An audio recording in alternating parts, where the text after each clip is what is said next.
Hi, everyone. I am Rebekah Taussing, and I am so honored to be here with you today. I pieced together that disability meant you were on the outside, disability was to be kept separate, distant, far away.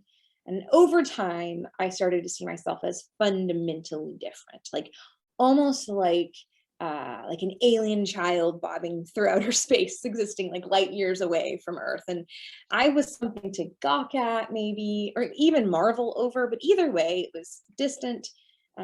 Disability was to be kept separate, didn't belong. There were a lot of versions of me that needed this book. And of course, when I say I wrote this book for my younger self, I also mean I wrote this book for everyone who's ever learned or felt like they didn't belong or don't fit or aren't welcome. Because, and this came as a great shock to me upon discovery, a lot later in life than I would like to admit, I wasn't the only one who felt like an actual alien baby floating far off in outer space looking down on the planet of insiders. Like, there are loads of us out there. So I wrote this book for our younger selves, for the versions of ourselves that have felt or maybe continue to feel like outsiders who just can't fit no matter how hard we try, or maybe who can barely fit if we try really, really hard, but we're getting really tired. I'd really learned to survive by keeping my disability very distant from myself, keeping this part of me as small and invisible as possible. And as a visibly disabled woman, this might sound like a rather impossible task, but it wasn't a part of my self that I would have claimed as an identity. I mean, I literally like cropped paralyzed legs and wheelchair out of photos, tried not to call any extra attention to any needs that I might have. And ultimately, that meant that I was living a really fragmented life. But of course, the person that I thought I needed to be was not the person I actually was. And I was very tired. I was working so hard to fit in and keep up and ignoring every red flag that my body sent me. I mean, like, if you would like a recipe for burnout, I think I've just kind of given you the bullet point list of steps to take. Like, try to be someone you aren't and work very, very, very hard at that every single day. I went to Instagram as a space to keep it all, to document it all, to connect with other people.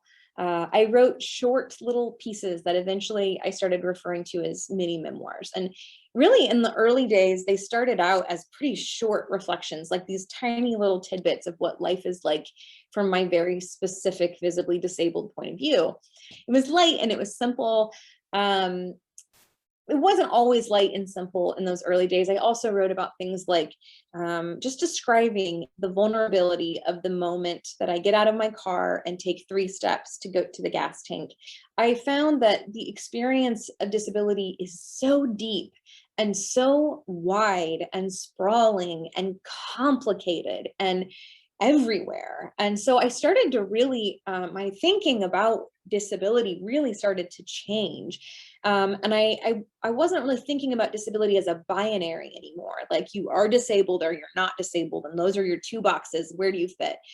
I really wasn't even thinking of disability as a continuum anymore. Like, you're somewhere on this scale and you're either really disabled or a little disabled. I mean, instead of a binary or a continuum, I started to see disability as this web of continuums that are continually shifting and changing over time and space. These were ideas that could matter to anyone with a body, which is to say that these were ideas that mattered to humans. I realized I wasn't just working these ideas out for myself. There was a whole movement of people working them out collaboratively. So when it comes down to it, part of me surely wrote this book for my younger self, but really, I wrote this book for us, for all of us. I am convinced that every single person on Earth is punished in some way and eventually by the destructive force of ableism. Of course, not everyone is going to feel the impact of ableism in the same degree at all. I mean, some people's lives are literally put at risk through ableism, while other people are maybe made temporarily uncomfortable, right? But eventually, if we live long enough, ableism burns us all, right? It punishes us all. So I knew I wanted this book to be for all of us.